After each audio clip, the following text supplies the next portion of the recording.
श्री क़यामत नामा बड़ा ग्रंथ को 12 प्रकरण कुरान तफसीर जो हुसैनी बुजुर्ग या पेड़ से कहनी मरद तीनों पर है मुदार जो कलाम अल्लाह के सिरदार। ये तीनों सूरत है एक सोरसुल तीन स्वरूप विषय का सब नाम बुजरा की लिखी जीता मगध कुले सब देखो तीता ल्याए फुरमान कहलाए रसूल परताए खुले जाए किताब मुला ये इलम ले रुआ अल्लाह आया खोलमाए ने इलम कहलाया। दशमी के 9.25 बरस ता दिन पैदास स्वरूप सरस पीछे जो तीसरा हुआ तमाम वो चांद ये सूरज आखरी इमाम।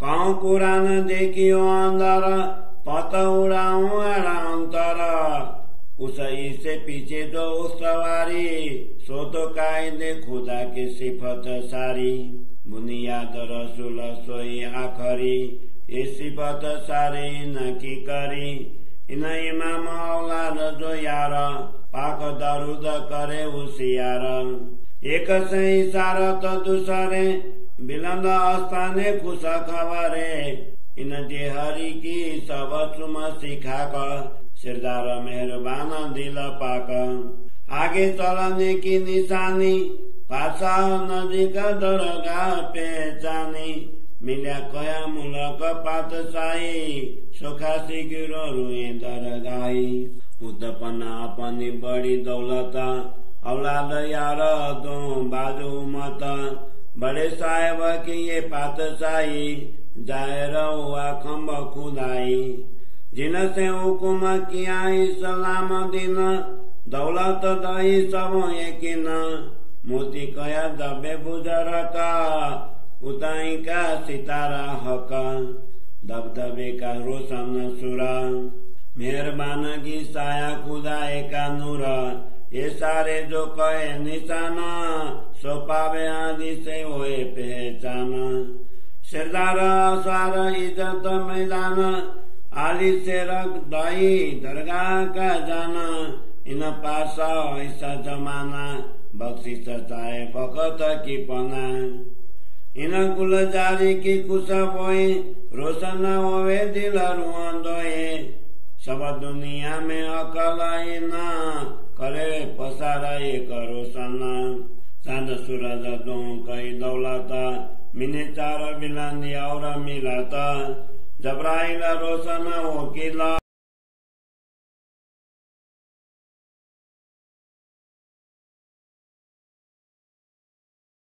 श्री तारतम सागर क़यामत नामा बड़ा को 12 प्रकरणों को हिंदी सरलार्थ हुसैन मोहम्मद नामक खलीफा की कुरान की टीका तफसीर हुसैनी प्रारंभ से ही इस्लाम परंपरा में श्रेष्ठ मानी गई है। उसके अनुसार कुरान में 3 शक्तिशाली स्वरूपों की चर्चा है। वे क़यामत का संदेश देने वाले होने से विशिष्ट माने गए हैं। वे तीनों स्वरूप एक ही हैं। खुदा का संदेश देने के कारण तीनों ही विशिष्ट कहलाए हैं। ये तीनों की विशेषताएं भी बताई गई हैं।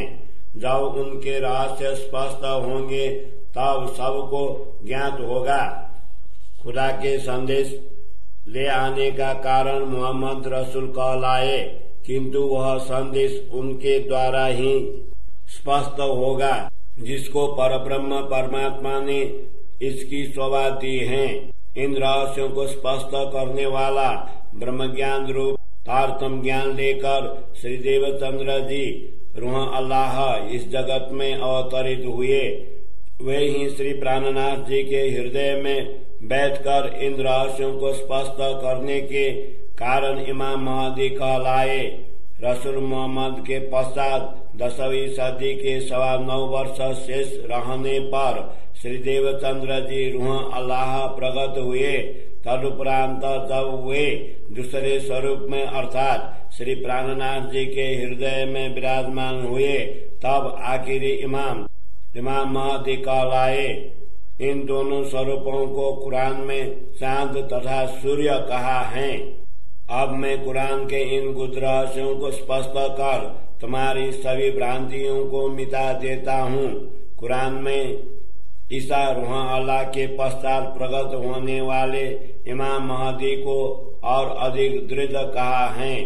उनके नीति नियम तथा विशेषताएं परमात्मा के समान मानी गई हैं। इन तीनों स्वरूपों में आदि रसूल मोहम्मद हैं। उन्होंने ही इन अंतिम स्वरूप की महिमा गाई है।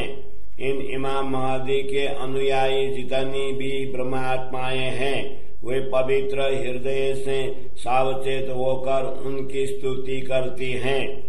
इस प्रकार कुरान में एक से बढ़कर दूसरे स्वरूप के महत्ता का संकेत दिया है। श्री देवचंद्र जी जब दूसरा शरीर धारण करेंगे अथवा श्री प्राणनाथ जी के हृदय में अधिष्ठित होंगे तब वे सबको परम धाम का दिव्य संदेश देंगे। सभी लोग उनके चरण कमलों में नतमस्तक होंगे। वे परम कृपालु तथा पवित्र हृदय वाली ब्रह्म आत्माओं में शिरोमणि कहलाएंगे। उनका ज्ञान सबसे आगे बढ़ा है, अर्थात उन्होंने परब्रह्म परमात्मा तथा परम धाम की पहचान करवाई है। वहाँ पर इस प्रकार कहा है कि उनको धार्मिक जगत का साम्राज्य मिला है। वे परम धाम की विशिष्ट आत्माओं में शिरोमणि कहलाए हैं। परब्रह्म परमात्मा ने उनको अपनी अपार संपदा के साथ प्रकट किया है। परब्रह्म परमात्मा की अंग स्वरूपा ब्रह्मात्माओं का समुदाय एवं ईश्वरीय सृष्टि मित्रों की भांति इनके दोनों ओर विराजमान है। कुरान के अनुसार इस जगत में परब्रह्म परमात्मा का साम्राज्य स्थापित हुआ। वे स्वयं परमात्मा के ज्ञान स्तंभ के रूप में प्रकट हुए हैं। इनको ही परमात्मा ने सत्य धर्म की स्थापना का दायित्व सौंपा है। उन्होंने ही परम धाम की संपदा प्रदान कर सबको परब्रह्म परमात्मा के प्रति विश्वास दिलाया। उनको ही कुरान में मोती स्वरूपा ब्रह्मात्माओं में सबके शिरोमणि कहा गया है, क्योंकि दिव्य परम धाम की पहचान करवाने वाले नक्षत्र ही यही हैं। दब्बे की विशेष मोती का तात्पर्य यह है कि वे परम धाम मूल मिलावा में स्थित ब्रह्म आत्माओं में शिरोमणि हैं। इनके दिव्य ज्ञान का प्रभाव सर्वत्र है, क्योंकि इनको परब्रह्म परमात्मा की असीम कृपा रूप छत्र छाया प्राप्त है। इस प्रकार कुरान में जितने भी ऐसे संकेत दिए गए हैं उनका रहस्य इन सद्गुरु की पहचान से ही स्पष्ट हो सकते हैं। इनके लिए ही शास्त्रों में ज्ञान रूपी घोड़े पर आरूढ़ होकर प्रकट होने वाले कल की अवतार कहा है। कतिपय ग्रंथों में इनको ही दरगाह का शेर अली कहा है। यही स्वरूप इस समय के धर्म सम्राट हैं। सभी लोग इनकी शरण प्राप्त कर परमात्मा की कृपा की अभिलाषा रखते हैं। इनके हृदय से प्रस्फुटित तारतम सागर रूपी उपवन की सुगंधि से सभी के हृदय एवं आत्मा आलोकित होते हैं। इनके द्वारा प्रदत्त जागृत बुद्धि का तारतम ज्ञानी समस्त जगत में व्याप्त होकर सबको प्रकाशित कर रहा है। इनको ही कुरान में चंद्र एवं सूर्य कहकर श्रेष्ठ संपदा कहा है। इनको परम धाम की और 4 दैवी संपदा प्राप्त हुई है।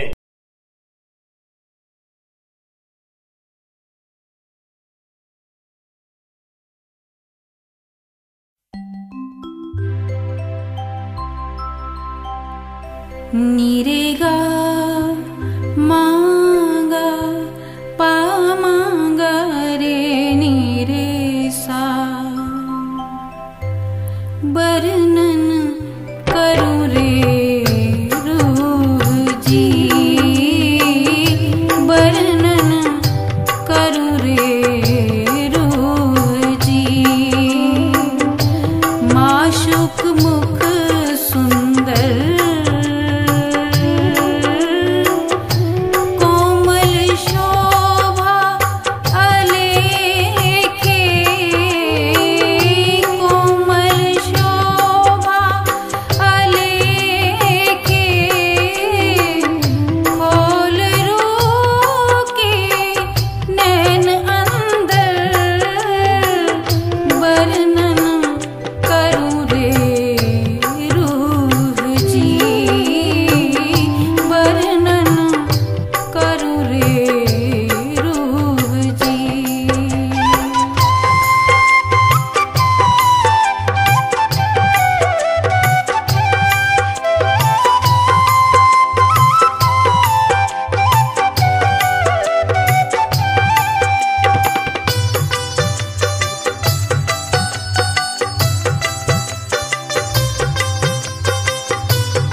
बंध बंध सब इश्क के और इश्क अंगो अंग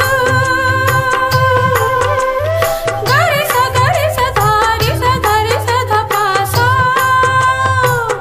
बंध बंध सब इश्क के और इश्क अंगो अंग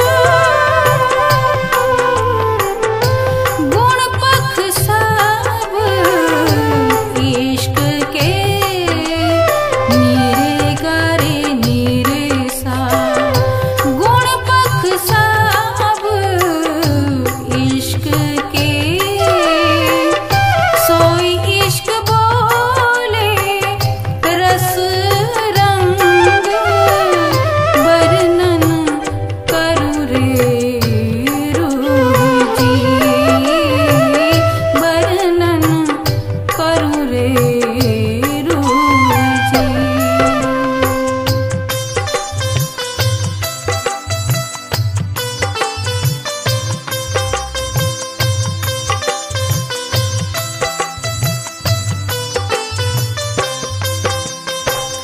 कहीं श्री महामती हुक्मी दिखाया कहीं श्री महामती हुक्मी दिखाया ऐसी कर हिकमत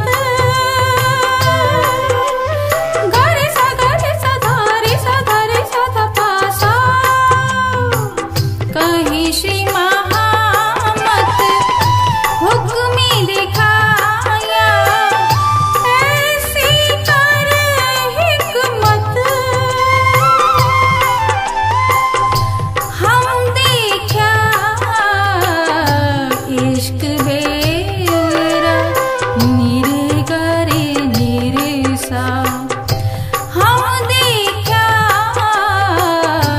इश्क बेरा बैठे बीच खिलवात वर्णन करूँ रे रूह जी वर्णन करूँ रे रूह जी माशूक मुख सुंदर